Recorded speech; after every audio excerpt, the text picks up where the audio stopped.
दहेज की एक एक किस्त चुकाने के लिए एक बेटी ने अपनी ही मुस्कान की बोली लगा दी।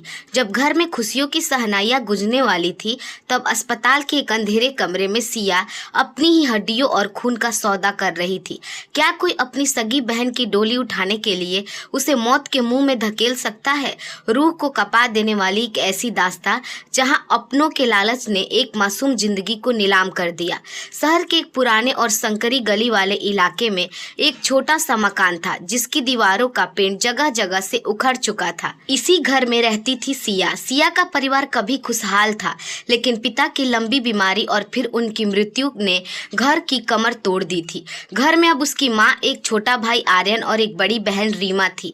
रीमा की शादी तय हो चुकी थी, लेकिन दहेज और शादी के खर्चों का बोझ पहाड़ जैसा था। माँ सिलाई कढ़ाई करके घर चलाने की कोशिश करती थी, लेकिन वह ऊंट के मुंह में जीरे जैसा था। सिया शहर के एक बड़े कॉलेज में पढ़ती थी। वह पढ़ाई में अव्वल थी, लेकिन पिछले 3 महीने से उसका व्यवहार बदल गया था। वह शाम को कॉलेज से आने के बाद फिर से पार्ट टाइम जॉब के बहाने निकल जाती और रात को 11 बजे लौटती। एक रात जब सिया घर लौटी तो उसने देखा कि उसकी माँ रसोई के कोने में बैठकर सिसक रही थी। सिया, माँ क्या हुआ, आप रो क्यों रही हो? माँ आंसू पोंछते हुए, बेटा रीमा के ससुराल वालों का फोन आया था। वो कह रहे थे कि अगर शादी में उन्हें वो भारी गहने और फर्नीचर नहीं मिला तो जिसकी उन्होंने मांग की थी, तो वो रिश्ता तोड़ देंगे। हमारे पास तो फूटी कौड़ी भी नहीं बची। सिया, रीमा की जिंदगी बर्बाद हो जाएगी। सिया ने अपनी मुट्ठी कसी। उसने अपनी अलमारी से एक लिफाफा निकाला और माँ के हाथों में रख दिया।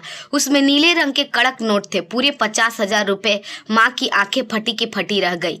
माँ, सिया, इतने पैसे तू सिर्फ एक डेटा एंट्री की नौकरी करती है ना, वहाँ इतने पैसे कहाँ से आए? सिया नजरें चुराते हुए, वो माँ, ऑफिस वालों ने मेरा काम देखकर मुझे बोनस दिया है और कुछ एडवांस भी। सिया की बहन रीमा, जो दरवाजे के पीछे खड़ी, यह सब सुन रही थी। उसे यकीन नहीं हुआ। उसे शक था कि कोई कंपनी एक कॉलेज की छात्रा को इतनी जल्दी इतना पैसा नहीं देती। अगले कुछ दिन तक घर में शादी की तैयारियां तो शुरू हो गई, लेकिन सिया का चेहरा दिन ब दिन उतरता जा रहा था। उसकी आंखों के नीचे काले घेरे पड़ गए थे और वह अक्सर गुमसुम रहने लगी थी। वह खाना कम खाती और फोन आते ही घर से बाहर चली जाती।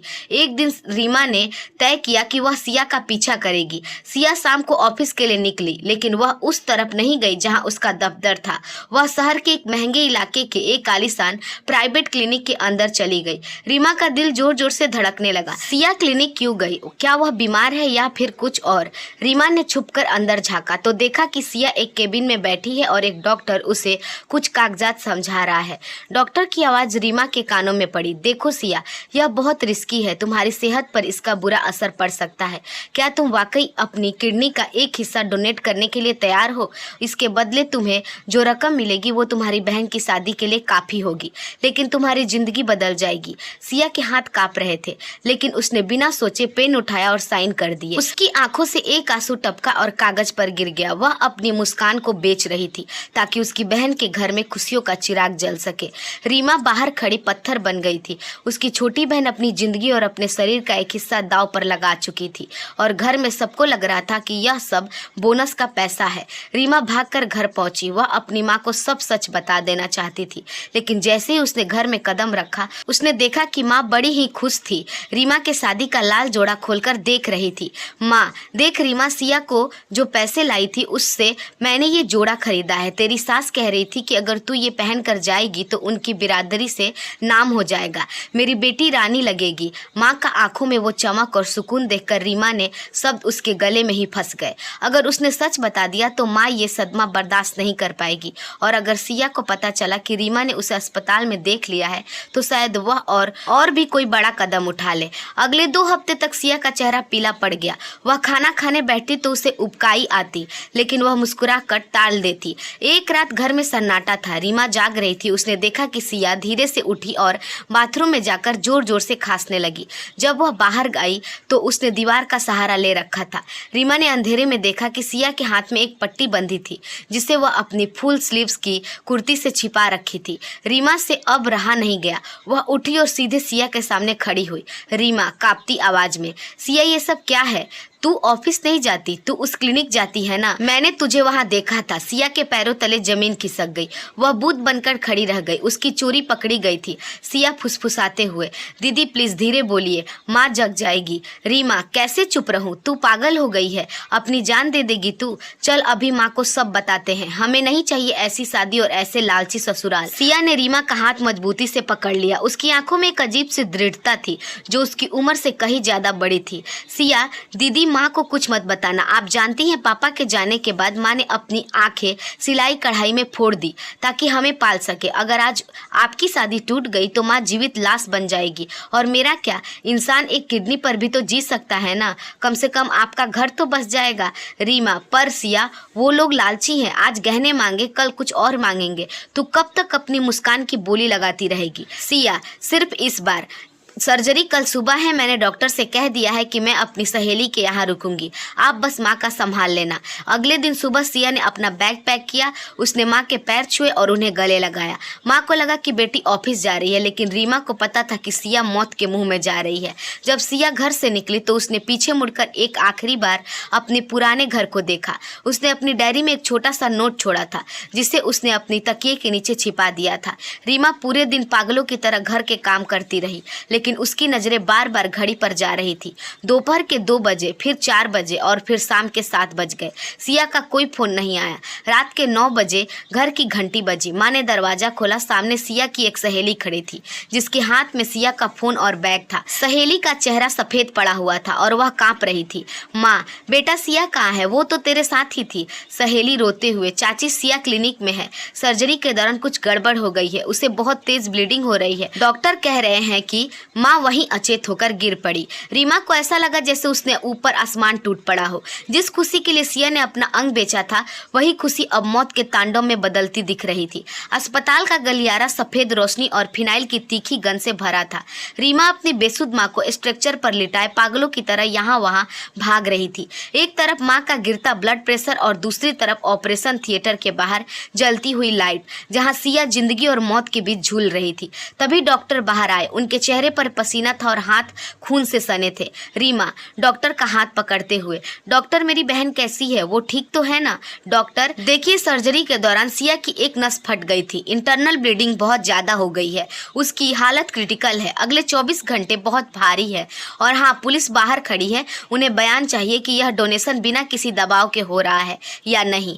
उसी वक्त अस्पताल में रीमा के होने वाले ससुराल वाले, उसकी सास और होने वाला पति आकाश पहुंच गए। रीमा को लगा कि शायद मुसीबत के वक्त वो सहारा देंगे, लेकिन उनकी आंखों में चिंता नहीं बल्कि डर था। सास रीमा को बाजू में पकड़कर कोने में ले जाते हुए, ये क्या तमाशा है रीमा, तुम्हारी बहन किडनी बेच रही थी और पुलिस यहाँ खड़ी है। अगर बिरादरी में पता चला कि मेरी होने वाली बहू के घर में अंग बेचने का धंधा होता है तो हमारी नाक कट जाएगी, हमारी इज्जत का क्या होगा?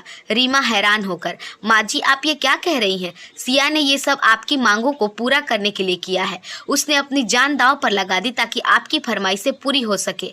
आकाश ठंडी आवाज में, देखो रीमा, भावनाओं में मत बहो, हम ये शादी अभी नहीं कर सकते, पुलिस केस और ये सब बदनामी हमें मंजूर नहीं, पहले ये मामला सुलझाओ फिर बात करेंगे। रीमा को ऐसा लगा जैसे किसी ने उसके सीने में खंजर उतार दिया हो। जिस इज्जत और घर को बसाने के लिए उसकी छोटी बहन ओटी में अपनी आखिरी सांस गिन रही थी, वही लोग आज इसे कचरा समझकर छोड़कर जा रहे थे। रीमा वापस अपनी माँ के पास आई जो अब होश में आ चुकी थी। माँ की आंखों में जो सन्नाटा था वह किसी भी चीख से ज्यादा डरावना था। माँ उठी और लड़खड़ाते कदमों से उस वार्ड की तरफ बढ़ी जहाँ सिया के कपड़े और बैग रखे थे। माँ ने कांपते हाथों से सिया का बैग खोला, उसमें से एक मुड़ी तुड़ी डायरी मिली। माँ ने उसे पढ़ना शुरू किया। पापा के जाने के बाद मैंने माँ को मुस्कुराते हुए नहीं देखा। दीदी की शादी एक मौका है, हमारे घर में फिर से रोशनी आए।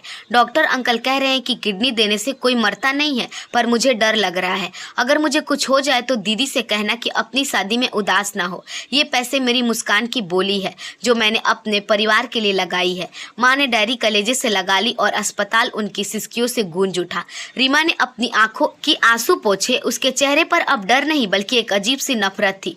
वह सीधे बाहर गई जहाँ उसका होने वाला पति आकाश अपनी कार में बैठने जा रहा था। आकाश, रुको रुको आकाश, देखो रीमा, मैं कह चुका हूँ कि अभी शादी संभव नहीं है। रीमा, शादी? तुम जैसे इंसान तो मैं मरते दम तक शादी न करूँ। ये लो अपनी अपनी वो अंगूठी जो तुमने बड़े चाव से मुझे पहनाई थी। और सुनो, मेरी बहन ने अपनी किडनी बेची थी क्योंकि उसे लगा था कि तुम जैसे लोग इंसान हैं, पर तुम तो पत्थर भी नहीं हो, तुम सिर्फ लालच के पुतले हो। रीमा ने अंगूठी आकाश के मुंह पर दे मारी। आकाश हक्का बक्का रह गया। तभी ओटी का दरवाजा खुला। नर्स बाहर आई और चिल्लाई, जल्दी कीजिए, पेशेंट को कार्डियक अरेस्ट आ रहा है, हमें ओ निगेटिव खून की तुरंत जरूरत है। अस्पताल में अफरा तफरी मच गई।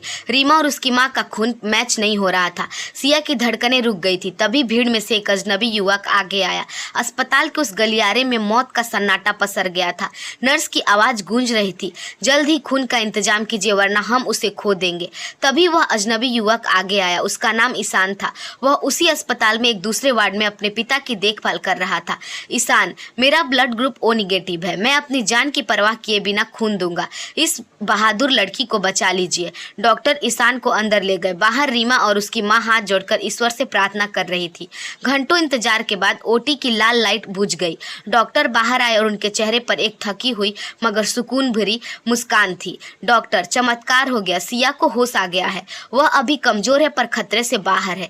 3 दिन बाद जब सिया की जनरल वार्ड में शिफ्ट किया गया तब आकाश और उसकी माँ फिर से अस्पताल पहुंचे, लेकिन इस बार उनके हाथों में मिठाई का डब्बा था और चेहरे पर झूठी हमदर्दी। उन्हें पता चल गया था कि पुलिस ने अंग तस्करी का केस बंद कर दिया है क्योंकि सिया ने अपनी मर्जी से और कानूनी प्रक्रिया के तहत एक गरीब बच्चे की जान बचाने के लिए किडनी डोनेट की थी, जिसके बदले उसे बड़ी रकम मिली थी। सास, अरे रीमा बेटा, वो उस दिन हम घबरा गए थे, देखो हमने शादी का मुहूर्त निकलवा लिया है, अगले हफ्ते ही डोली उठेगी। आकाश, हाँ रीमा, जो हुआ उसे भूल जाओ, अब तो सिया भी ठीक है और तुम्हारे पास पैसे भी आ गए हैं तो धूमधाम से शादी होगी। रीमा अपनी कुर्सी से उठी। उसने सिया की तरफ देखा जिसकी आंखों में अब आंसू नहीं बल्कि आत्मसम्मान की चमक थी। सिया ने बिस्तर पर लेटे लेटे ही अपनी आवाज बुलंद की, सिया, आकाश जी, आपने मेरी मुस्कान की बोली लगाई थी ना, आपको लगा था कि मैंने ये अंग इसलिए बेचा ताकि आपकी तिजोरियां भर सकूं। नहीं, मैंने ये अंग इसलिए दान किया ताकि मेरी बहन को आप जैसे लालची से आज़ादी मिल सके। इस पैसे से मैं दीदी की शादी नहीं बल्कि उनका भविष्य बनाऊंगी। रीमा आकाश की आंखों में आंखें डालकर, सुना तुमने, मेरी बहन ने अपनी जान दांव पर लगाकर मुझे तुम्हारी असलियत दिखाई है। मुझे ऐसा घर में कदम नहीं रखना जहाँ रिश्तों का कीमत गहनों में आकी जाती हो। निकलो यहाँ से, इससे पहले कि मैं पुलिस बुलाऊं। आकाश और उसकी माँ पैर पटकते हुए वहाँ से चले गए। उनका लालच उन्हें ले डूबा और समाज में उनकी थू-थू हुई। 6 महीने बीत गए और सिया अब पूरी तरह स्वस्थ थी। उसने उस पैसे से अपने घर की मरम्मत करवाई और अपने माँ और अपनी बहन के साथ खुशी से उस घर में रहने लगी। दोस्तों, उम्मीद करती हूँ आपको यह कहानी अच्छी लगी होगी। अगर हमारी कहानी आपको पसंद आई हो तो हमारे वीडियो को लाइक और चैनल को सब्सक्राइब जरूर कीजिए। मिलते हैं एक और नई कहानी के साथ। धन्यवाद।